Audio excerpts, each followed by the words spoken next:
നീ കാര്യം പറ, എന്താണെന്ന് പറ. അമ്മ ചേട്ടാ മുണ്ടൊന്ന് ശരിക്കിട്ടെ. ഈ മുണ്ടൊക്കെ ശരി, നീ കാര്യം എന്തിനാണ് ഇപ്പൊ ഫോട്ടോ പറയാ? ഒരു മിനിറ്റ്. ഇങ്ങനെ നിന്ന് ഇങ്ങനെ ഇങ്ങനെ ഇങ്ങനെ വെച്ചിട്ട് ഇങ്ങനെ നിൽക്കൂലേ? ഇങ്ങനെ പെണ്ണുങ്ങളെ ഇങ്ങനെയൊക്കെ നിൽക്കാടി. നീ കാര്യം പറ അങ്ങോട്ട് എന്താണെന്ന്. പക്ഷെ അത് എന്തിനാന്നറിയോ, നമ്മളെ വെഡിങ് ആനിവേഴ്സറി വരാൻ പോവല്ലേ. അപ്പൊ എനിക്ക് നമ്മുടെ ഫോട്ടോസ് ഇങ്ങനെ കുറച്ചിങ്ങനെ എടുത്തിട്ട് ഫോട്ടോ ഇങ്ങനെ ഫ്രെയിം ചെയ്തിട്ട് അകത്ത് തൂക്കാൻ വേണ്ടിട്ടാ. ഇതൊന്നും മുഴിഞ്ഞാ പോരെ? അത് നിക്ക സർപ്രൈസ് ആക്കാന്ന് ഞാൻ വിചാരിച്ചത്. ഞാൻ സർപ്രൈസ് ആക്കാന്ന് വിചാരിച്ചിട്ടല്ലേ. ഇതിന്റെ അവിടെ ഇങ്ങോട്ട് നിന്നേ. അല്ല ഒരു മിനിറ്റ്, വെഡിങ് ആനിവേഴ്സറി എന്റെ ഫോട്ടോ മാത്രം വെച്ചാ, നിന്റെ ഫോട്ടോ വേണ്ടി ഞാൻ എടുക്കും. അതിനല്ലേ ഞാൻ റെഡി ആയി നിക്കണ്. ആദ്യം അമ്പളിച്ചാട്ടില്ല, ഓരോന്ന്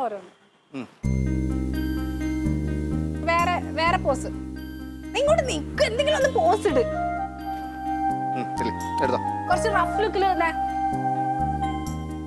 റഫ് ലുക്ക്. ഈ റഫ് ലുക്കിൽ നിനക്ക് വെഡിങ് ആനിവേഴ്സറി എനിക്ക് അമ്പളിച്ചാട്ടിന്റെ ഡിഫറെന്റ് ഇടിക്കാൻ പോകുന്ന മുണ്ടൊക്കെ മടക്കി കുത്തിയിട്ട്.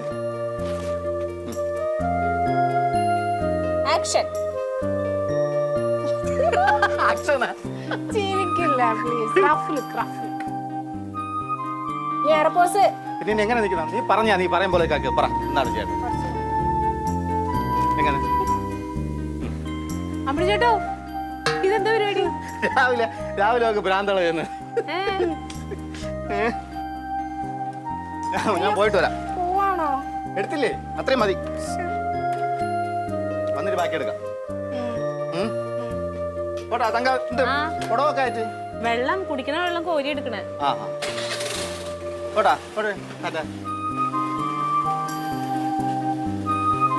ഭർത്താവിനെ എപ്പോഴും കണ്ടോണ്ടിരിക്കാനാ ഫോട്ടോ എടുത്ത് വെക്കണ? അതല്ല, വേറൊരു കാര്യമുണ്ട്. അതെ, ഇന്നത്തെ പത്രത്തിലേ ഒരു പരസ്യം കണ്ടു. എന്ത് പരസ്യം? ഒരു പ്രമുഖ കമ്പനിക്ക് വേണ്ടിയിട്ട് ഒരു മോഡലിന് ആവശ്യമുണ്ടെന്ന്. 30-നും 40-നും ഇടയിൽ വയസ്സുള്ള നല്ല ചുറുചുറുക്കുള്ള ഊർജ്ജസ്വലരായ ആൾക്കാരെ വേണമെന്നാണ് പത്രത്തിൽ പരസ്യം വന്നത്. അപ്പൊ ഞാൻ വിചാരിച്ചു അമ്പളിച്ചേട്ടൻ കുറച്ച് ഫോട്ടോസ് എടുത്ത് അയച്ചു കൊടുക്കാന്ന്. ഇതിനൊക്കെ പോയിട്ട് എന്താ കാര്യം? എന്താ പൈസ കിട്ടില്ലേ? 10,000 രൂപയാ പൈസ. പിന്നെ ഫോട്ടോ അയച്ചു കൊടുത്താലോ? ഫോട്ടോ അയച്ചെടുത്ത് സെലക്ട് ചെയ്താല് അമ്പളിച്ചേട്ടൻ എന്തായാലും കിട്ടും. അടിപൊളിയായിരിക്കില്ലോ. പിന്നെ ഫേമസ് ആവാലോ. എങ്ങനെ? എന്തിനകത്ത് വരും? മോഡലിംഗ് അല്ലേ, അപ്പൊ എല്ലാ പരസ്യത്തിലും വരില്ലേ? അല്ല, ഐ മീൻ ഈ പരസ്യം എല്ലാ പത്രത്തിലും എല്ലായിടത്തും വരില്ലേ? ടിവിയിലൊക്കെ ചിലപ്പോ വന്നാലോ? അപ്പൊ അമ്പളിച്ചേട്ടൻ ഫേമസ് ആവില്ലേ? ക്ലീറ്റോന്റെയും കൂടി അയക്കായിരുന്നു. ക്ലീറ്റോസേട്ടൻ എന്തിനാ അയക്കണേ? അല്ല, നല്ലതല്ലേ, ഫേമസ് ആവുമല്ലോ. അല്ല തങ്കം ചേച്ചി, ക്ലീറ്റോസേട്ടൻ അയക്കാൻ പറ്റില്ല. അതിന് ചില സ്കില്ലൊക്കെ വേണം, ചില യോഗ്യതകളൊക്കെ വേണം. അതിന് എന്റെ ക്ലീറ്റോന്റെ യോഗ്യത രാഗിയാണോ തീരുമാനിക്കുന്നത്? സ്കൂളിൽ പഠിച്ചപ്പോ ആ മനുഷ്യൻ കാണിക്കുന്ന ഓരോ സംഗതികൾ കണ്ടിട്ട് ഈ അമ്പിളിക്കുട്ടൻ ചേട്ടൻ വായും വളർന്നു നിന്നിട്ടുണ്ട്. ഇവിടെ നോക്കിയേ, ഞങ്ങളുടെ പ്രിൻസിപ്പൾ എന്താ ക്ലീറ്റോ ചേട്ടനെ വിളിച്ചോണ്ടിരുന്നെന്ന് അറിയാമോ? അഭിനയ ചക്രവർത്തിന്ന്. നിസ്സാര കളിയൊന്നും അല്ല കേട്ടോ അത്. അതെ, ഈ നാടകം വേറെ, ഡാൻസ്, പാട്ട് അതൊക്കെ വേറെ, സ്കൂളിലെ പ്രോഗ്രാംസ് ഒക്കെ വേറെ, മോഡലിംഗ് വേറെയാ. അത് തങ്കം ചേച്ചിക്ക് അറിയാത്തണ്ടാ. ക്ലീറ്റോൻ എന്ത് കാര്യം ഒരു പ്രാവശ്യം ഒന്ന് കാണിച്ചു കൊടുത്താൽ മതി, അത് അതേപോലെ ചെയ്യാം. അത്ര കഴിവുള്ള മനുഷ്യനാ. ഒരു പ്രസംഗം ആരെങ്കിലും ഒന്ന് പറഞ്ഞു കേട്ടു നോക്കിയാ അങ്ങനെ തന്നെ പറയുമല്ലോ, അത് ഒരു വള്ളി പുള്ളി തെറ്റാതെ. അതാ. ആ പത്രം ഒന്ന് തരുമോ? അയ്യോ, പത്രം അത് എവിടെയാ വെച്ചോന്ന് എനിക്ക് ഓർമ്മയില്ല. ഇന്നത്തെ പത്രല്ലേ? നിങ്ങൾ പത്രം തന്നില്ല എന്ന് വിചാരിച്ചിട്ട് ഞങ്ങൾ അയക്കാതെ ഒന്നിരിക്കൂല്ലേ? അത് പേടിച്ചിട്ടല്ലേ ഞങ്ങൾ അയക്കണത് അല്ലേ?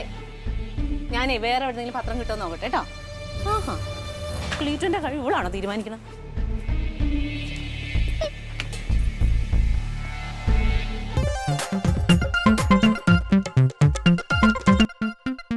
Alien versus Alien.